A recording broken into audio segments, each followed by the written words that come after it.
Hello, it's librarian Alex, and today I'm going to try reading a short chapter book. Now this is what you might call a classic.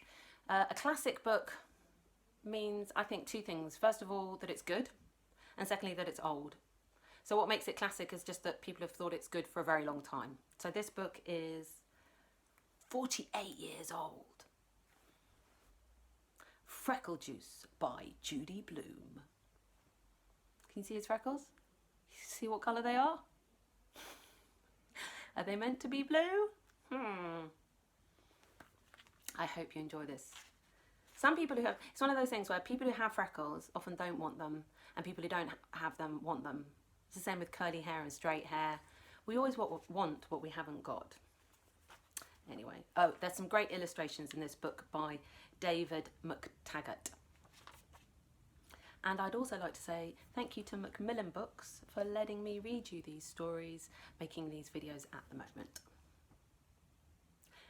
Andrew Marcus wanted freckles.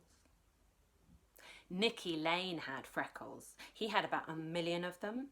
They covered his face and his ears and the back of his neck. Andrew didn't have any freckles. He had 2 warts on his finger, but they didn't do him any good at all. If he had freckles like Nicky, his mother would never know if his neck was dirty. So he wouldn't have to wash. And then he'd never be late for school. Andrew had plenty of time to look at Nicky's freckles. He sat right behind him in class. Once he even tried to count them. But when he got up to 86, Miss Kelly called, "Andrew, are you paying attention?" "Yes, Miss Kelly," Andrew said. "Good, Andrew. I'm glad to hear that. Now, please pick up your chair and join your reading group. We're all waiting for you." You can see there's his reading group. And he's trying to find the page. He's come to join them. Oh, did you notice my American accent? Because Judy Blume is an American author. So I'm going to make the kids in this book American. Andrew stood up in a hurry. His reading group giggled, especially Sharon. He couldn't stand Sharon. She thought she knew everything. He picked up his chair and carried it to the corner where his reading group sat. "You may begin, Andrew," Miss Kelly said. "Page 64. Andrew turned the pages of his book. 64, 64. He couldn't find it. The pages stuck together. Why did Miss Kelly pick on him? Everybody else already had their books open to the right page. Sharon kept giggling. She covered her mouth. To keep in the noise, but Andrew knew what was going on. He finally found page 64, right there where it was supposed to be, between pages 63 and 65. If he had his own freckles, then he wouldn't have to count Nicky Lane's. Then he'd have heard Miss Kelly when she called the reading groups, and nobody would laugh at him. Later, when the bell rang, Andrew poked Nicky Lane. "What do you want?" Nicky asked, turning round. I was wondering about your freckles," Andrew said. "Oh yeah, what about them?" Andrew felt pretty stupid. "Well, how did you get them?" "What do you mean, how? You get born with them, that's how." Andrew thought that's what Nicky would say. Some help he was. Line up, boys and girls," Miss Kelly said. "Time to go home now. Now, Sharon, you may lead the girls, and Andrew, you may lead the boys." Oh, some luck.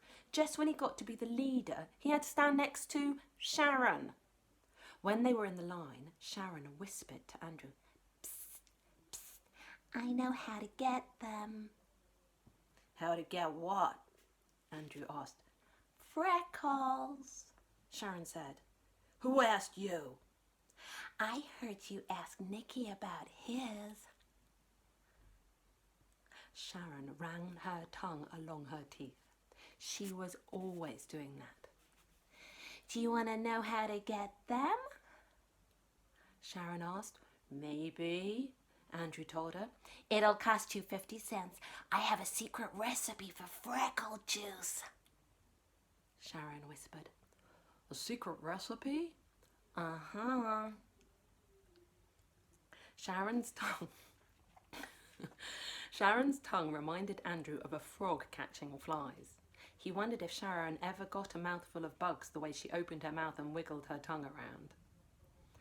Andrew inspected Sharon's face. "You don't have freckles," he said. "Look close," she said. "I've got 6 on my nose." "Big deal. A lot of good 6 will do." "You can get as many as you want. 6 was enough for me. It all depends on how much Freckle Juice you drink." Andrew didn't believe Sharon for 1 minute. Not 1 minute. There was no such thing as Freckle Juice. Andrew had never heard of it before. Chapter 2. That night, Andrew had trouble sleeping. He kept thinking about Freckle Juice. Maybe the reason no one in his family had freckles was because no one knew the secret recipe. If they had never even heard of Freckle Juice, then how could they have any freckles? It figured. Andrew didn't like the idea of paying Sharon for anything, and 50 cents was a lot of money. It was 5 whole weeks of allowance. But he decided that if Sharon's recipe didn't work, he'd ask for his money back. It was easy. The next morning, Andrew turned the combination of his safe bank to the right numbers. 4 on top, 0 at the bottom. He took out 5 dimes. He wrapped them in a tissue and stuffed the whole thing in his pocket. And there's a picture of him taking the money out of his safe in his bedroom. So this is American money, yeah? They have dimes and cents. He didn't have time to wash his ears or neck or anything. He wanted to see Sharon before the last bell rang. "Bye, Mom," Andrew called. "Andrew, Marcus, wait a minute." His mother hurried over to him. She almost tripped up on her long bathrobe. The curlers in her hair scratched Andrew's face as she checked his ears and neck. "Oh, please, Mom, can't we skip it just this once?" Andrew begged. Mrs. Marcus stepped away from Andrew. She pointed a finger at him. "Okay," she said. "I'll let you go this time, but tomorrow I'm looking again. And Andrew, zip up your pants." Andrew looked down. Zippers were a pain. And that's a picture of his mum checking behind his neck. She's still got her curlers in. "This afternoon, when you come home, I'll be next door. Mrs. Burrows invited me over to play cards. You can get the key for me, okay?" "Sure, Mom, okay." Andrew raced to school. He could hardly wait to see the secret recipe. First, he'd look at it, and if it didn't seem any good, he just wouldn't pay. Sharon was already at her desk when Andrew arrived. He went right over to her. "Did you bring it?" he asked. "Bring what?" Sharon opened her eyes real wide. "You know what? The secret recipe for Freckle Juice." "Oh, that. I have it right here." Sharon patted her pocket. "Well, let's see it." "Do you have 50 cents? Sharon asked. "Sure, right here." Andrew patted his pocket. "I'm not going to show you until you pay," Sharon said. Andrew shook his head. "Oh, no, first I want to see it." "Sorry, Andrew, a deal's a deal." Sharon opened a book and pretended to read. "Andrew Marcus," Miss Kelly said, "will you please sit down? The second bell just rang.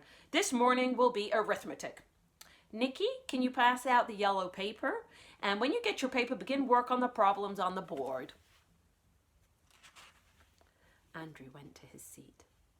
Then he took the tissue with the 5 dimes out of his pocket. He held it near the floor and he aimed it toward Sharon. She sat in the next row. Sharon tucked out her foot and stepped on the tissue. Then she slid it over until she could reach it with her hand. She bent down and picked it up. Miss Kelly didn't notice. Sharon counted the 5 dimes, and then she took out a piece of folded up white paper out of her pocket and she threw it at Andrew. It landed in the middle of the aisle. Andrew leaned way over to pick it up, but he lost balance and fell off his chair. Everybody laughed, except Andrew and Miss Kelly. Miss Kelly sighed. Oh, Andrew, what are you up to now? Bring me that note, please. Andrew picked up the secret recipe. And just to show you before I turn the page, there's a picture of him falling over. And there she is, getting the tissue with her foot. He didn't even have a chance to see it. It wasn't fair. It cost him 50 cents for nothing. He handed it to Miss Kelly. She read it. Then she looked up at him. Andrew, you may have this back at 3 o'clock. She put it on her desk. I do not want this to happen again. Do you understand? Yes, Miss Kelly, Andrew mumbled. Good. Now let's get that arithmetic done. Miss Kelly wasn't bad, Andrew decided. She could have ripped up the recipe or sent him to the principal's office, or even made him stand outside in the hall by himself. Andrew could hardly wait for 3 o'clock to come. He didn't bother counting Nicky Lane's freckles. Soon he'd have his own. When the second bell finally rang and the class marched down the hall, Andrew went up to Miss Kelly. She held the piece of white paper and waved it at him. Here's your note, Andrew. I have a feeling it's important to you. But from now on, you must pay attention in class. Andrew took the recipe from Miss Kelly. After tomorrow, I won't have any trouble paying attention, he promised. Just you wait, Miss Kelly. I won't have any trouble at all. Why do you think he won't have any trouble at all? Do you think it's because he thinks he won't get distracted, because he won't have to count other people's freckles, because he'll have his own? He seems to think that everything in his life would be better, would be solved, would go okay if he had freckles. Do you think that's true? Well, next video, I'll read chapter 3 and 4. Bye.